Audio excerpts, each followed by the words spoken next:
Deuxième volet sur les spectres lumineux, nous allons voir que en analysant la lumière qu'émet un corps, nous pouvons avoir des renseignements sur ce corps. Alors tout d'abord, on va s'intéresser aux spectres continus que l'on appelle des spectres d'origine thermique. Pourquoi? Car ce sont des corps chauffés qui émettent une telle lumière. Alors qu'il s'agisse par exemple d'une barre de fer, de la lampe fusion ou encore du filament d'une lampe à incandescence. Voyons un petit peu plus en détail cette barre de fer et dans un premier temps, on va s'intéresser à cette zone ici qui n'est pas très chaude ou encore au filament d'une lampe qui est alimentée par une tension assez basse. On décompose la lumière qui en provient et on s'aperçoit que l'on obtient un spectre continu mais qui n'est uniquement composé de lumière rouge. Refaisons la même opération à partir d'un endroit un petit peu plus chaud de la barre ou d'un filament de lampe plus chaud. On s'aperçoit que le spectre est plus lumineux, mais également il s'enrichit ici en jaune et en vert. Et si nous terminons par la zone la plus chaude de la barre de fer ou par un filament qui va être porté à une haute température grâce à une tension électrique élevée, nous nous apercevons que cette fois-ci, en plus, le spectre contient de la lumière bleue et de la lumière violette. Alors, ceci peut être lu sur ce graphique où on voit en abscisse la longueur d'onde avec ici entre 400 et 700 nanomètres le domaine du visible et en ordonnée l'intensité lumineuse. Eh bien, on s'aperçoit que plus le corps est chaud, plus la courbe est haute, ce qui est normal, plus il va être lumineux, mais également que le maximum ici se décale. En effet, si on prend un corps qui va être chaud, ici vers 7000 degrés, on s'aperçoit que le maximum va se situer dans le violet. Et il va émettre beaucoup plus de lumière violette que de lumière rouge. C'est la raison pour laquelle ce corps aura tendance à apparaître plutôt bleu. Si on prend un corps qui est aux alentours de 5000 degrés, on s'aperçoit qu'il émet pratiquement autant de bleu, de vert, de jaune et de rouge. Eh bien, c'est le cas du Soleil, il va apparaître blanc ou plutôt jaune. Et au contraire, si on a un corps qui est un petit peu plus froid, vers 4000 degrés, le maximum peut se trouver dans le rouge, voire dans l'infrarouge. Il sera certes moins lumineux, mais il émettra dans tous les cas plus de lumière rouge qu'il n'émet de lumière bleue ou violette. Dans ce cas-là, on aura un corps qui va être rouge. C'est la raison pour laquelle les étoiles les plus chaudes sont les étoiles bleues, alors que les étoiles rouges sont les étoiles les moins chaudes.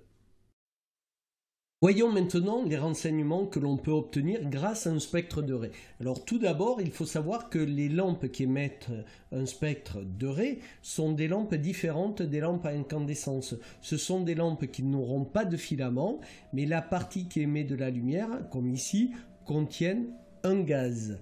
Et ce gaz va être soumis à des tensions électriques et il va devenir lumineux. Nous allons voir dans l'animation que je vais vous présenter qu'en fonction de la nature de l'élément chimique qui va être contenu dans le gaz, on va avoir des spectres de raies différents. Donc ici, voici le gaz, et si jamais on met par exemple de l'élément mercure, nous allons obtenir un spectre de raies avec par exemple ici une raie dans le vert aux alentours de 545-646 nanomètres. Si nous remplaçons le mercure par du fer, nous aurons d'autres raies à d'autres longueurs d'onde et en nombre différent. Si nous mettons de l'hélium, il en est de même. Si nous mettons du vanadium, ainsi de suite. Donc ce qui est important de voir, c'est que chaque élément chimique de la classification possède son propre spectre de raies d'émission. Alors s'il est possible d'avoir des spectres de raies d'émission, il est également possible d'avoir des spectres de raies d'absorption. Comment fait-on? On prend une source de lumière blanche comme une lampe à incandescence, on envoie cette lumière sur un réseau qui va décomposer la lumière. Mais entre la source de lumière et le réseau, on va intercaler ici une ampoule qui va contenir du gaz, mettons de l'hélium. Et on va s'apercevoir qu'il y a des raies noires. Alors pourquoi des raies noires? Tout simplement car les atomes d'hélium ici vont absorber la lumière, mais pas à n'importe quelle longueur d'onde, à certaines longueurs d'onde. Et toute la lumière qui va être absorbée par les atomes d'hélium ne sera plus présente, ce qui va se traduire par l'apparition de raies noires. Et si on change l'hélium par un autre élément, par exemple du fluor, on va s'apercevoir qu'on aura toujours des raies noires, mais en nombre différent et également à des longueurs d'onde différentes. Et il en est de même, chaque élément possède son propre spectre de raies d'absorption.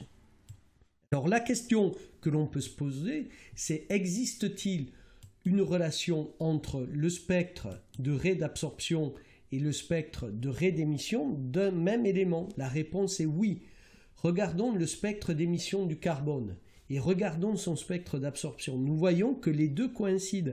En effet, les raies noires dans le spectre d'absorption se situent aux mêmes longueurs d'onde que celles présentes dans le spectre d'émission. En conclusion, on peut dire qu'un élément absorbe aux mêmes longueurs d'onde qu'il peut émettre.